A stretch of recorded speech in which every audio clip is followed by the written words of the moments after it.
G'day everyone! On the 26th of November, I headed to Malaysia and Borneo with a company called World Challenge, and it was probably the trip of a lifetime. When we arrived in the capital of Malaysia, Kuala Lumpur, we had to catch another plane to a smaller city in Borneo called Miri, where we stayed for like 4 days, I'm pretty sure, in a little homestay called the Lixion Homestay, and I stayed with 3 other girls that were in our team.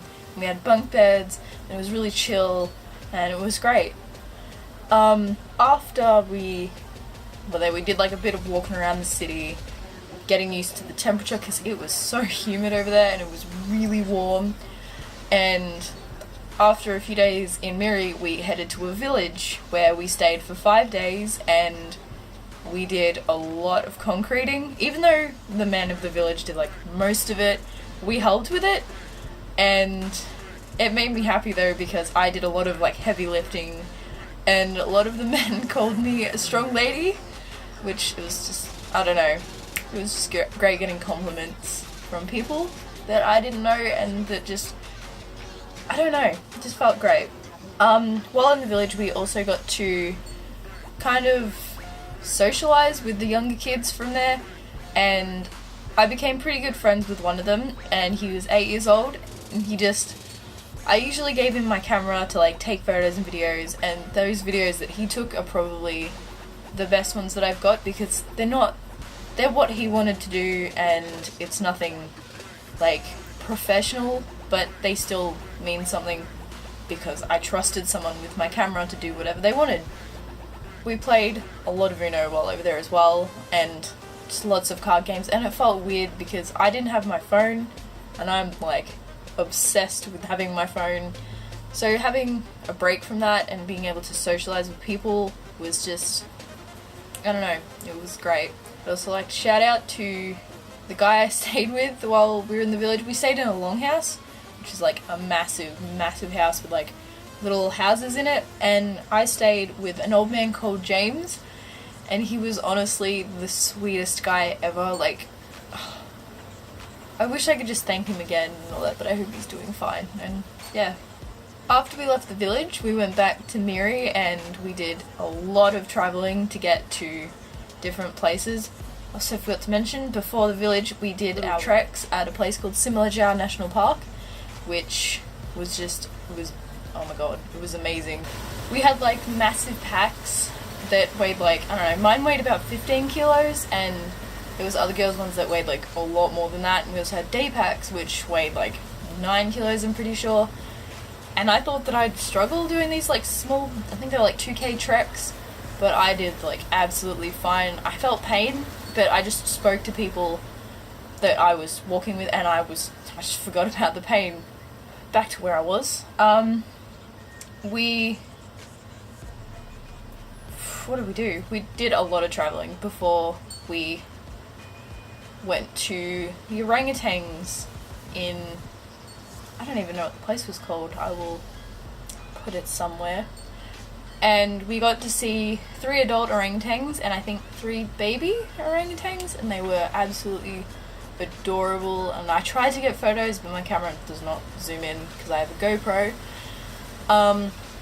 That was a great day. I wanted to get something for my mum because it was her birthday on the same day, but I don't know, I didn't want to spend my money until we got to other places because I was like not even that far into the trip.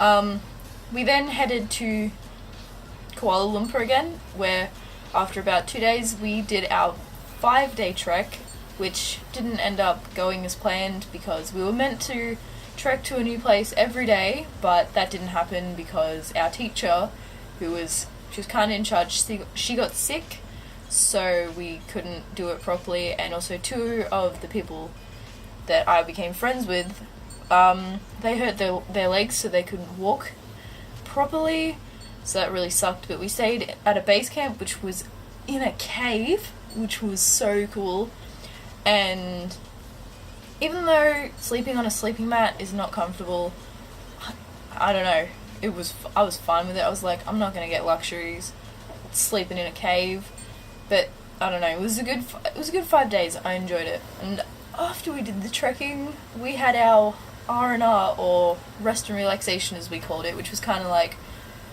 I don't know what to call it, like us settling down from all the hard work we'd put into the past couple days.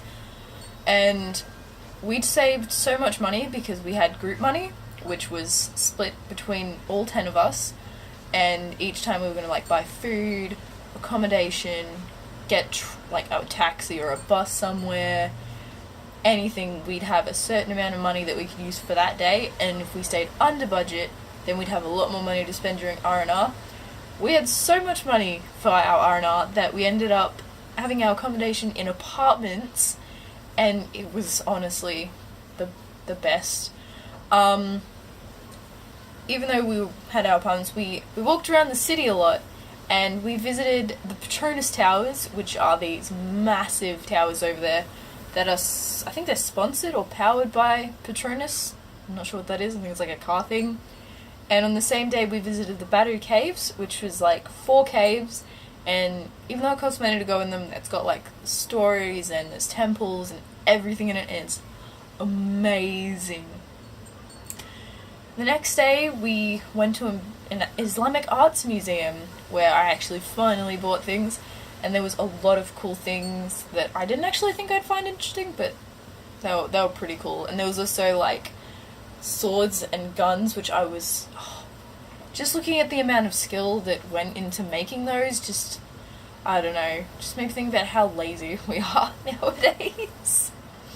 After we went to the museum, we went to a butterfly house, which is kind of not the same as the one we have here in Melbourne, but it was so cool. There was so many butterflies, and even though they didn't land on us, it was, I don't know, it was humid, but it wasn't as humid as it was in the rest of the country, where we were like non-stop sweating. And I felt really bad because I found a butterfly that was struggling in like water, and I went to save it, but when I went back to my group that I was walking around with, it fell in the water where there was fish, and a fish ate it, and everyone judged me for it.